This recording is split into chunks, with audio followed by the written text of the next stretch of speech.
need to look for a new intro. That one is kind of outplayed now. Nedarega detia hinya mwadhani kinyoke kinya haria gemakera nieda roho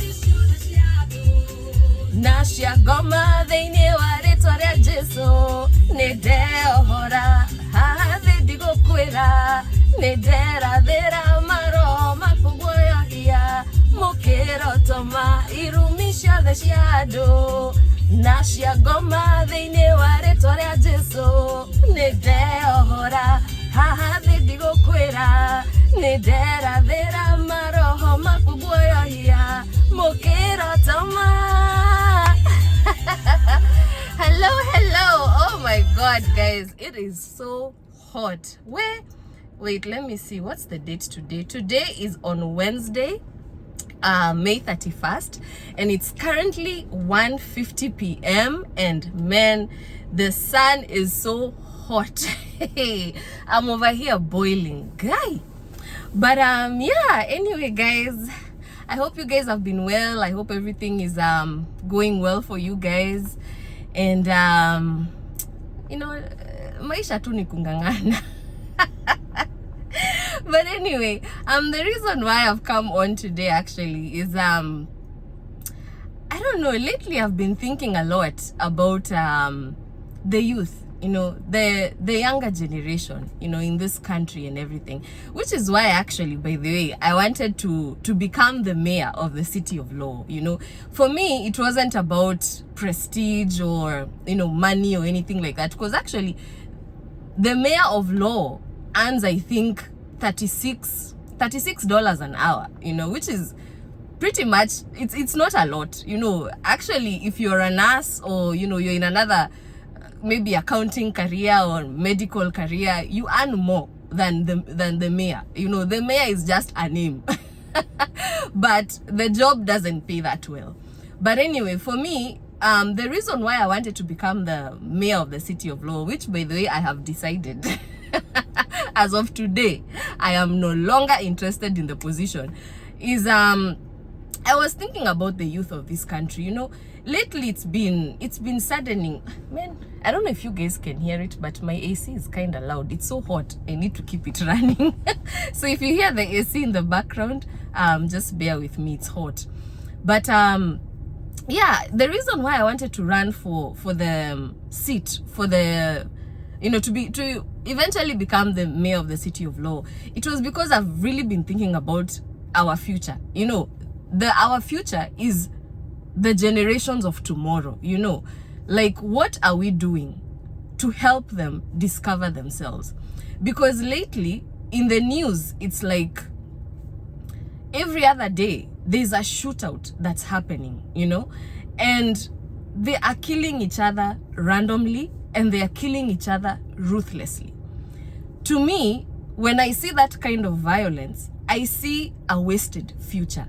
Because these are young, you know, they are young kids, you know, they have so much to live for, you know, if only they can become aware of themselves, you know, awaken to who they really are, so that instead of wasting that energy out in the streets, finishing each other, they can put it into something, you know, into building themselves, into doing something constructive that will not only help them, but will also help the community. It will help the society grow, you know.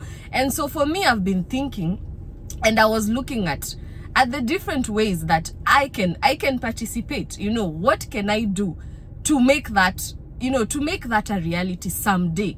Of course, things don't happen overnight, and it's so unfortunate that nowadays we are living in a microwave kind of society where people from all generations expect things to happen overnight. You know, people expect to become successful overnight, and that's why there's a lot of, you know, satanism going on pretty much. People are worshiping, you know, idolatry, worshiping idols and all these other, you know, gods from different altars in search of progress, instant progress, you know.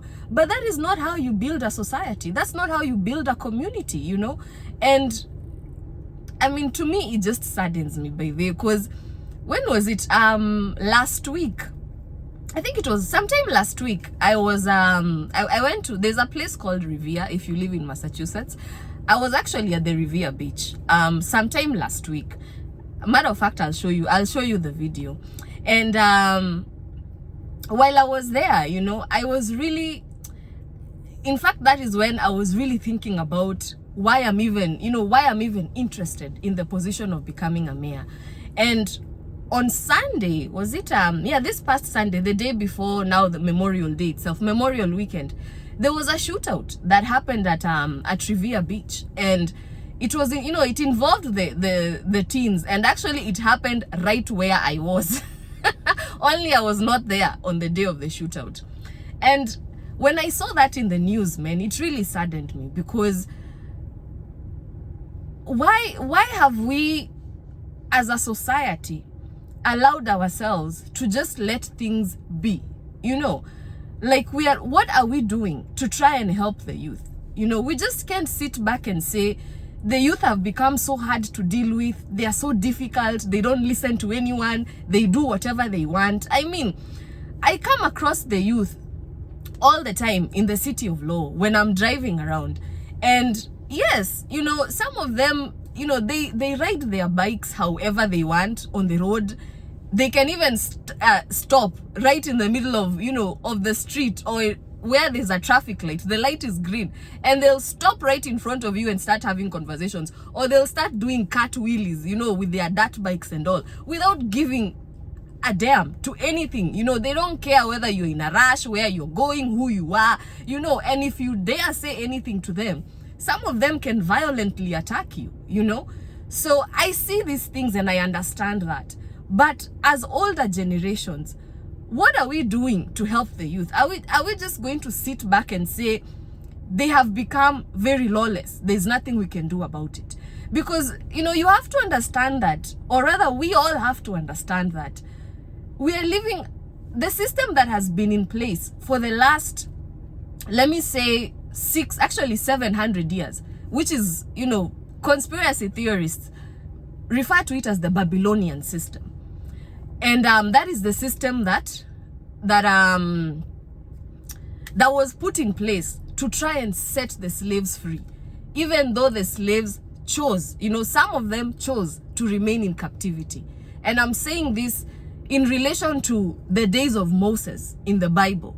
You know, we read about the story of Moses going to, you know, to Pharaoh's land and rescuing the Israelites, but once they crossed the Red Sea and they ended up in the wilderness, you know, they started crying to go back, you know, to where they were, to go back into captivity, because there they had everything that they desired. They could eat meat, they could, you know, make merry the way they wanted. It's just that they were slaves.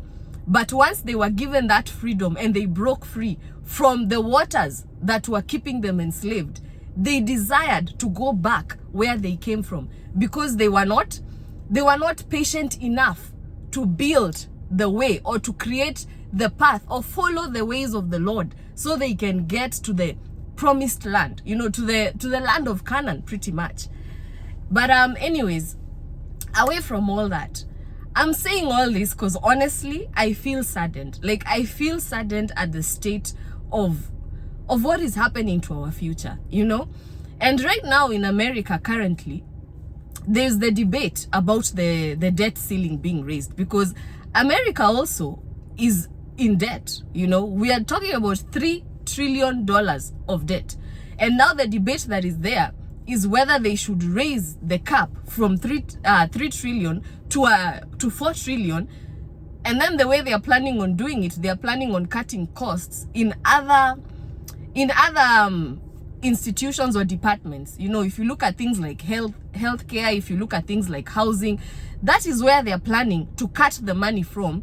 And then whatever they are going to get from that extra 1 trillion, they plan on, you know, channeling most of that money to, you know, to creating, like, what are they called, military weapons, you know, to protect themselves from external attacks, which is okay. But is it really fair to continue crippling the society. If you take away money from healthcare, you take away money from housing. Right now, the rate of homelessness is going up every single day. The rate of joblessness is also going up every single day. So if the government continues to make all these cuts in the departments that actually help people live a comfortable life, for them to be able to build, you know, a better future, a better society, pretty soon, America is not even going to become the most powerful nation in the world. They'll be the most powerful militarized nation, but when it comes to the economy is not going to be sustainable. So how are we, you know, how is our government helping us, honestly? You know, and for me, that's where I'm at right now. And the reason I'm even saying all this is because there's a project I'm working on in school, in one of my courses, and the topic that I chose to expound on is about gun violence among the youth, because that is what is killing our youth right now. You know, they are just finishing each other. There's no humanity. You know, they have lost their conscience. And it saddens me that adults, you know, older generations, people who are in positions to make a difference, have given up. Now it's just like, you know what, whatever, let things be. You know, there's nothing we can do to change things the way they are. The system has collapsed, and people have lacked the motivation to create that energy to build a new system that will work fairly for everybody across the board, you know. And by that, to me, I'm like, well, if we're going to be at $4 trillion in debt, and our youth, who are the leaders of tomorrow, are now killing each other, they are destroying themselves, pretty much, there's no future. We don't have a future, you know. So, as in, I don't know, guys. I don't know whether I'm just overthinking things or I am being emotional here. I don't know. But I don't think I'm speaking from a point of, you know, that kind of emotion. Like, for me, it's like a sad reality that has hit me recently, that is where now we are. Because even just the other day, on Memorial Day, again, there was another shootout that happened in Hollywood, you know, in Florida, and at a beach. And it was just like the youth were randomly just shooting each other without caring about, you know, their lives that they were endangering, you know. And to me, that's a very, very red flag. And if we are just going to sit back as adults and say it is what it is, there's nothing we can do to change the system, and there's nothing we can do to help our youth, they are far gone, then we are not doing any justice for ourselves. We are really not.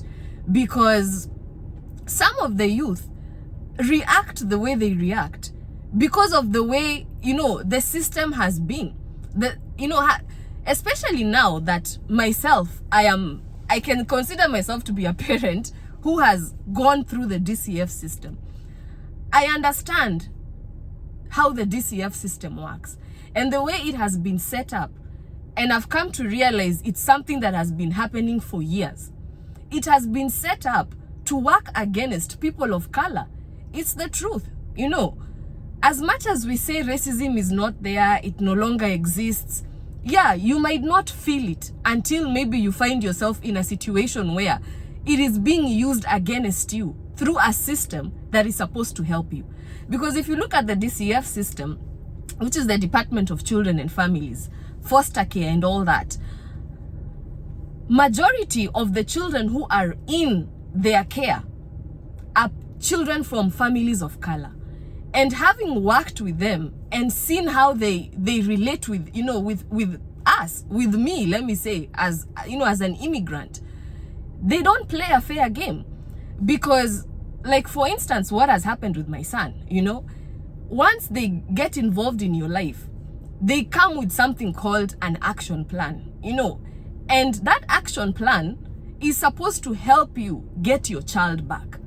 But then when all these other obstacles come along that you have no power, you know, there's nothing you can do. Because for me, in my case, they told me I needed to go for therapy. Therapy which I did not need. Up to this day, I do not need. And I even went to court and I told the judge that I don't need therapy. Why do I need to go and sit down and talk to a person about my problems? And actually, my problems are what I am talking to you right now. These are the things that I feel concern me. You know, not to go to sit down in therapy and talk to someone about, oh, when I was 5 years old, what I used to do. All that shit is not relevant to me right now. And it has nothing to do with what happened to my son. It's unfortunate I cannot change the past.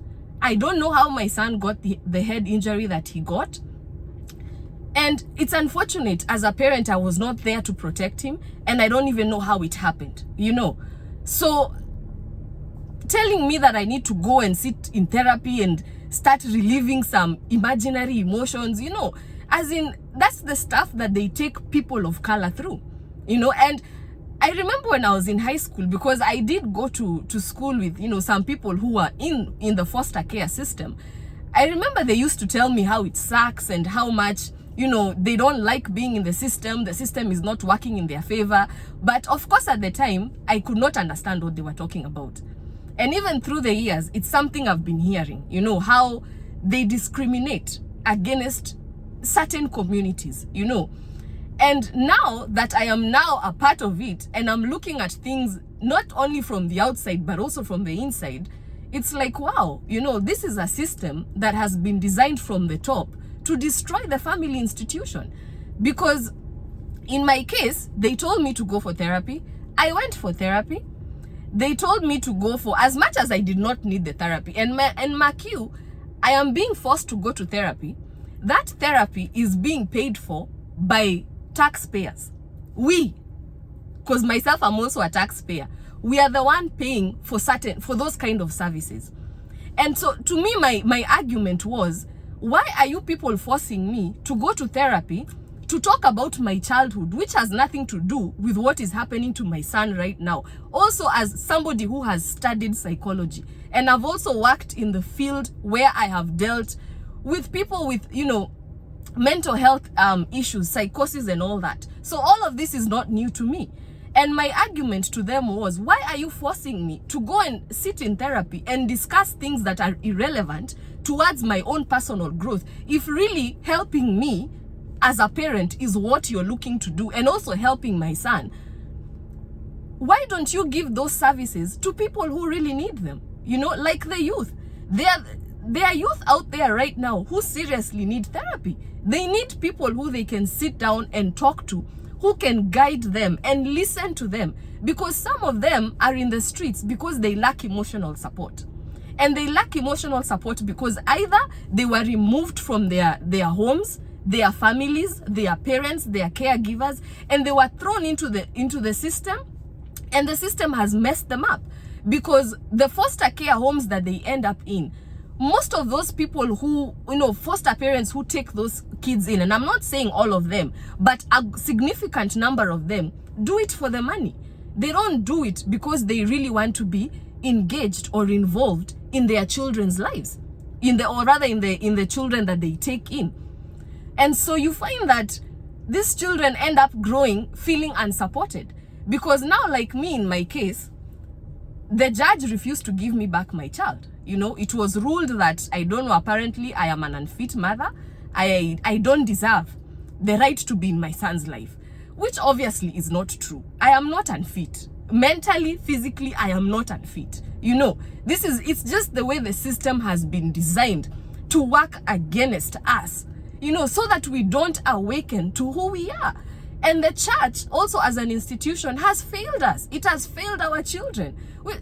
That's why nowadays, even kids, once they become teenagers, they are no longer interested in church. Once they get to the age where they can tell their parents no, they don't want to go to church. And if they do go, they don't pay attention. They go there and just run around, and they don't even listen to the teachers.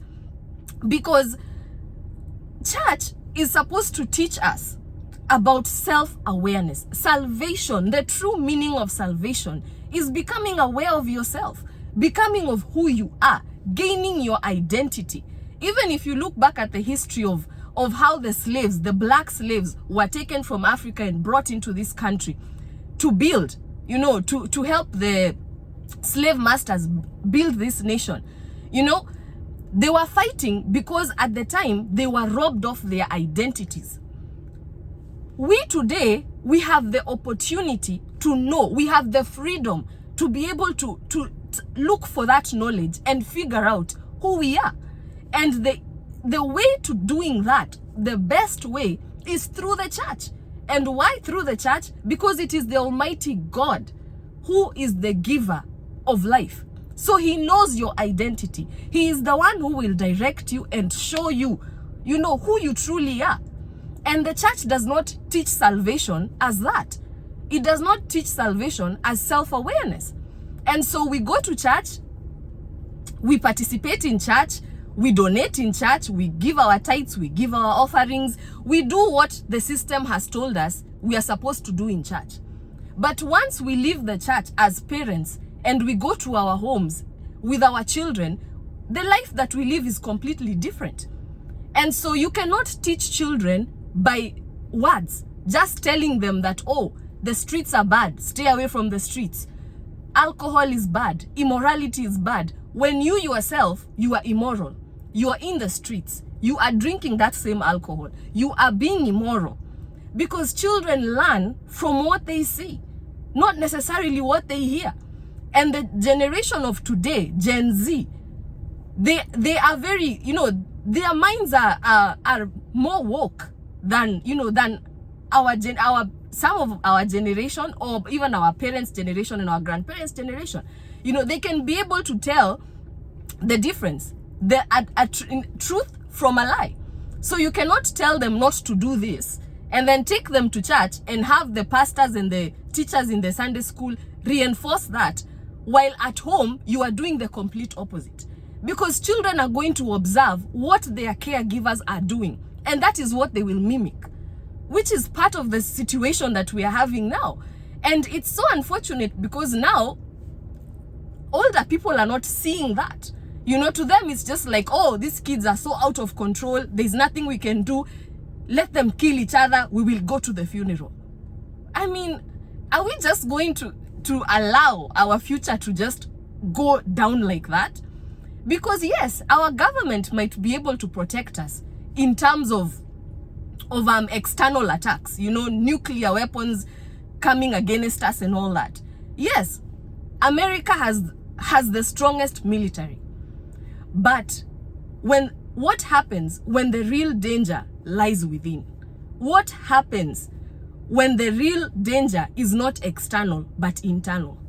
And it's internal because we are not teaching our future generations how to depend on themselves and know themselves and build themselves so they can build a society in such a way that even if today Kim Jong-un, you know, Rocket Man, as Trump would refer to him, was to honestly, if he was for real, send that rocket to blow up parts of America, we can have a generation that can rise and rebuild this nation and make it even better so that it can continue being a superpower nation. But at this point, we don't have that, you know. Majority of the kids are children of color. Statistically, I don't have the exact numbers with me right now at the top of my head, but children of color are more than white kids. So, are you trying to tell me that if they just all kill each other, then, I mean, what's going to happen to our future? You know, as in, this is something that has been on my mind for actually like months now. You know, I've been thinking about it over and over. And in fact, I didn't even tell you guys this, but I applied for another position. I think it was the position of a communications manager at a facility that deals with the youth. But of course, I was denied the opportunity because the hiring team believed my proposal was too far-fetched. You know, they were like, this one is a dreamer. The youth of nowadays are not, there's nothing we can do to help them. So I was denied the position because they don't believe that anything can be done to salvage the youth. Yet the youth is our tomorrow. They are our leaders. Myself, I'm a youth, yes, but I'm talking about the generation behind me and also my son's generation. Because if the generation that we have right now They are destroying each other the way they are destroying each other. What about my son's generation? Do they stand a chance? Do they stand a chance to see the light of day? Are they going to live past their teenage years?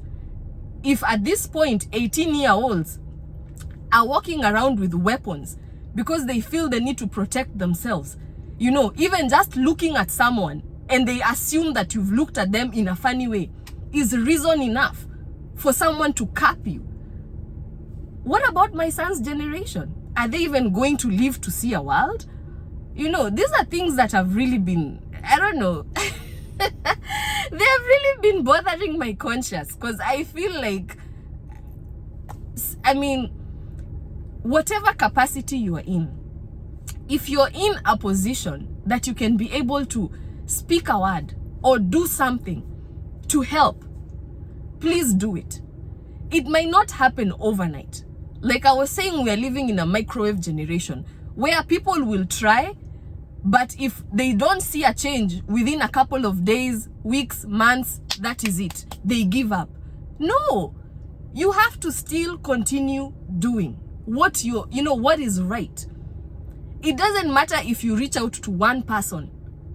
Maybe that one person will be the one that will bring that change, that will make the others realize who they are and begin to channel their energy into the right thing instead of wasting away in the streets, honestly, because like for me, I think about my salvation, and salvation for me has been a journey. It's not something that I just woke up to and decided, yes, now I am getting saved, I am going to follow Jesus. No, this is something that was built in me from the time I was a little kid.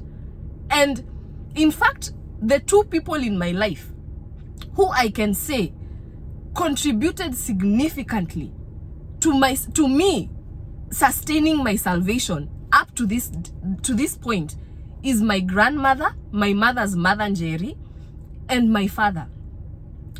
They planted a seed in me unknowingly that has helped me awaken to who I am in my adulthood and begin using my energy towards the right thing. Whether I am reaching out to one person, two people, or even nobody. As long as I can be able to listen to myself, I know I am making a difference. And even if the difference is me alone, it is only happening to me, I'm okay with it. Because at least somebody somewhere did something that contributed to me changing my life for the better. And I'm saying this because growing up, my grandmother was a very like me, I knew my grandmother. I don't even think I know any prayerful person in this life like my grandmother. Man, madhi alikuwa anatubona maombi, if I can just be honest. Because my grandmother was the type of person who, when she wakes up in the morning, before she gets out of her bed, she will say a prayer. When she's making breakfast, she will still pray. When she's done with making breakfast, before she serves the breakfast, she will pray for the tea. And grandma's prayers are not short. Hizo ni dakika tano. Kila wakati hizo ni at least dakika tano. After breakfast, before leaving the house to go about your own businesses, she would pray for you. As in, my grandmother would even, I remember there's one time, there was this guy I was dating in Kenya at the time. He was shocked. He was like, I've never seen anything like that. My grandmother literally made us sit down and she prayed for us when we were going to the club. Imagine, she prayed for God to protect us in the club, that we don't fall there, we don't die there. As in, my grandmother used to pray, even when my uncles were going out drinking, she would pray for them that the Almighty God would protect them. And true to her word, my moment, or rather my calling to salvation, came when I was in the club. And that is why I made the decision to travel back to Kenya to go and say thank you to my grandmother before I came back and I gave my life to Christ, because she taught me how to pray. If there's something that has sustained me, it's prayer. And that is something that I learned from my grandmother. She unknowingly planted that seed Because honestly, she did not support my salvation. It reached a point, actually, she began fighting my salvation.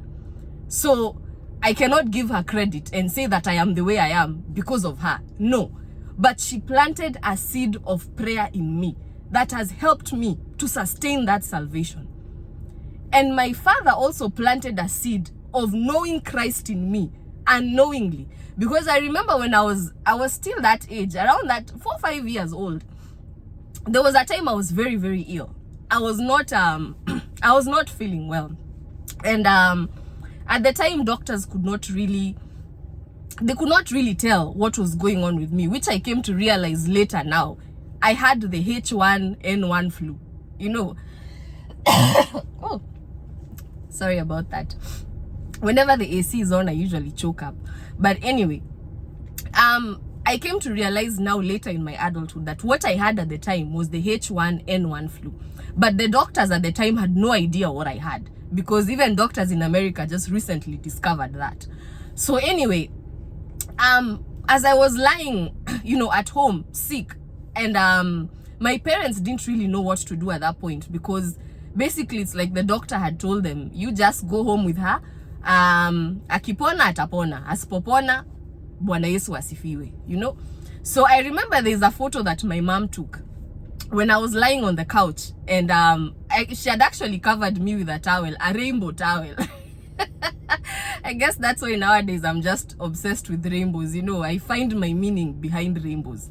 But anyway, long story short, because I used to sleep on the couch most of the day, my dad was a music lover. My dad loved music to death. As in, he almost even once killed someone because of a radio. They broke his radio. Usicheze na radio ya Muluya. Anyway, so during that time, my dad went and bought a Christmas Carol cassette. You know, these songs of Jingle Bells, Mary's Born Child, Jesus Christ. And so as I was lying there on the couch, that song kept repeating itself. Mary's born child, Jesus Christ, was born on Christmas Day. So I fell in love with the tune of that song. And for some reason, I started asking myself, you know, who is this Mary? And who is this very precious born child that came to save us, you know, from this world? Because in fact, when I was now lying on that couch, I had an encounter. I came to realize later on in life that I had an encounter. But I'll talk about that some other time. So anyway, that is how I gained interest in wanting to know who is Mary and who is Jesus. What is this gospel of Christ? Who is this very precious son of Mary that came to this earth to save all sinners, that we may not die but live? And so out of that, my father planted a seed that got me thinking about the gospel of Christ. Yes, he did not support me in the gospel of Christ. He has also, you know, in his own ways, he also fought my salvation. But because of that seed that he planted, today I have sustained my salvation. Because of that seed that my grandmother planted of prayer, it took a while, it took years, but at the right time, I became a product of what they planted without knowing. So whatever you do today, do it with all of your heart. Don't just sit back and say, this is how the society is. There is nothing we can do. Like for me, yeah, my situation, there's absolutely nothing I can do. You know, I have tried my best to work with DCF. All odds have been against me, but each time, they always find a reason to keep me away from my son. You know, we have even gone to court. The court made a ruling. The judge never bothered to show up to court, never bothered to give a reason why she did not even show up. She just sent out an email later on in the afternoon in her own merry time and decided DCF has custody of my son for 18 years. And for what you know, once a case goes to trial and a verdict is rendered, that is it. But funny enough, DCF is now starting to call me, telling me they still want to continue working with me, that I should go back to doing, you know, all these nonsense things that they want me to do. Go for therapy that I don't need.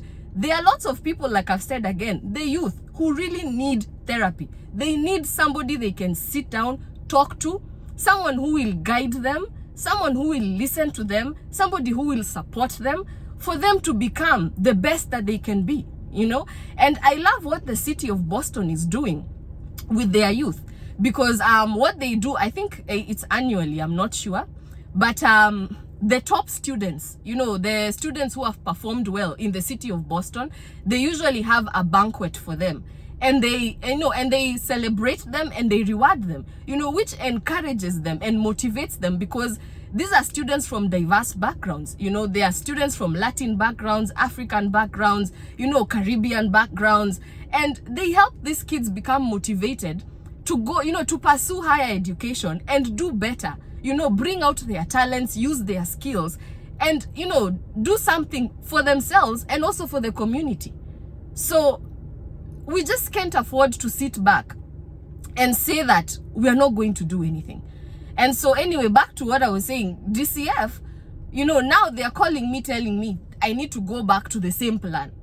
So my question to them was, what was the whole point of taking me to court, going through pre-trial and trial, the judge rendering a very, you know, irresponsible verdict, and then now you're coming back to tell me we should go back where we started?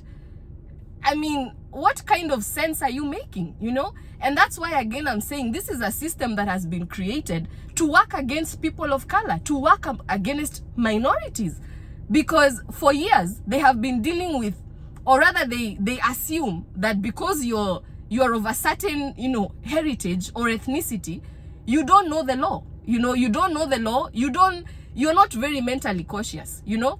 As long as the government is taking care of you, you know, paying your rent, buying your food, even now they can just go ahead and also take care of your children, you're fine. You know, they have this mentality, a group kind of mentality, that all of us are the same, and that all of us just want to sit back and have the government take care of us. And so out of that, they take advantage of us by taking away our future. And of course, once they take away our future, which is our children, they take away their star, and they begin to use their stars to lift themselves up. That is what the system is all about. Because it doesn't make sense to take someone to court. Obviously, we could not agree between me and DCF, because it reached a point, I did everything they asked me to do. They asked me to go for parenting classes. I went for parenting classes, but abruptly, the classes were cancelled because of an issue of funding. The government could not afford to continue to keep those classes running, of which those classes were not even helpful, because they were not, the people who are responsible for teaching those classes were not trained. They were not trained on how to teach people how to become better parents. People used to go there for socialization. You go there, you drink coffee, you eat donuts, you sign in your name, and you go home. There's absolutely nothing you have been taught. So I understand why the government did not see the need to continue funding such a program. But then yet, the DCF, which is still part of the same government, requires you to attend those same classes in the name of reunification, which is getting your child back. And so those classes are not helping. The government has scrapped them. How is that my fault as a parent? I went to the classes. The government could not afford to keep the classes running. There was no other program that was available for me that I could have gone to. But yet, it was my fault that I did not finish the group. So they did not see a need to give me back my son. Does that make sense? And so that was where my argument was with them. And I told them, you cannot tell me I'm doing a good job when I'm doing what you want me to do. And then when the odds are against me, which I do not have control over, you put the blame on me by saying on paper, I did not complete what you told me to do, when it was not my fault. And then you use that as a reason to keep my child away from me. You see? So this is something that they have been doing to people of color, to minority families. And then they take you through you know, because of course, if you cannot agree between the two of you, the next step is the court. And so once the court renders a verdict, it's final. I have never had anywhere a judge render a verdict and then tomorrow you're going back to the same thing. Once a judge renders a verdict, it's final. So how are they going to call me back and start telling me, oh, now we can still go back and you can go back to therapy, you can go back to the same groups that do not exist, you know, because it's reunification. That's nonsense. There's no reunification. You see where my point is? And so to me, I was like, no, I'm not going to work with you guys because there's no reunification here. Clearly, you have taken my son away from me and you have taken him with the intention of keeping his star. This is all about his star, you know, his future. That is what you want. But then you do it in the name of what? You're helping. And so I came to realize this is something that has been affecting communities of color, because our children end up in the system and then they end up being moved from home to home to home. And in those homes, they are not receiving the kind of support, emotional support that they need, to a point where by the time they are old enough to check out of the program, they have no feelings. You know, that's why we are having a problem with humanity right now. Oh my God, I don't know. I feel like I've ranted this whole video. But anyways, for me, I have said all that to say, if you're in a position to say something or do something to help a generation, please do it. Yes, they might not listen to you right now. They might not pay attention to you right now. But trust you me, somewhere along the lane, somewhere in the future, the seed that you plant now will germinate itself. And I am a product of that. I am a product of the seed that my grandmother and my father unknowingly planted in me. And today, whenever I think back, I actually become motivated to keep moving and not even desire to look back. It doesn't matter if they chose to look back. For me, I keep moving because I know my past cannot outdo my future. Yes, my present might be saying something different, and I might not even know what my future really holds. But as long as I keep that faith and I keep that belief, I believe one day something is going to happen. Change is going to happen. So we just shouldn't sit back and give up and say, there's nothing we can do. There's something you can do. Even right now as a parent, your child might not be listening to you. They might even reject you. Like everything you say is just dead wind.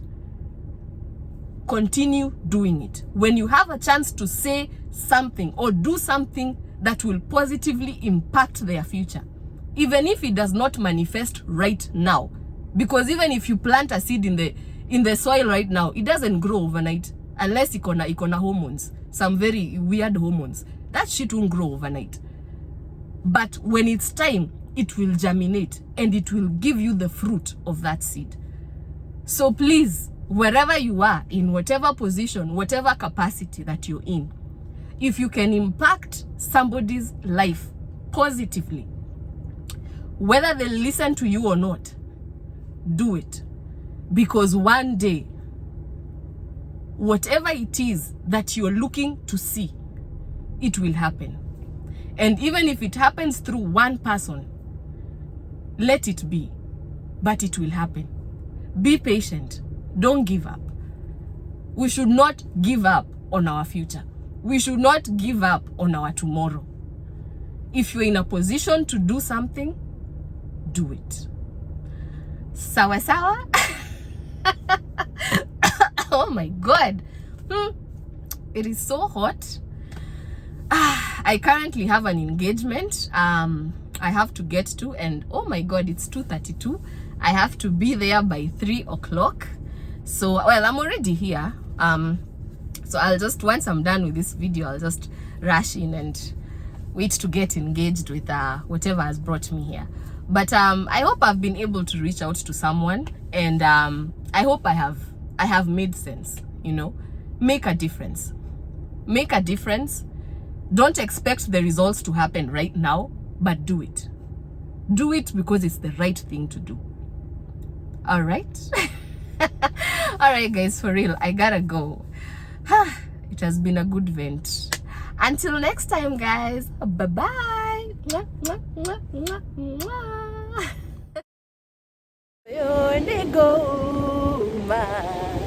Tigukwira hane mathina na tiguthi gwetha ngai cia economy tondu ni kuri ngai Isiraeli uriri uyu ni kuma tigukwira hane mathina na tiguthi gwetha ngai cia economy tondu ni kuri ngai Isiraeli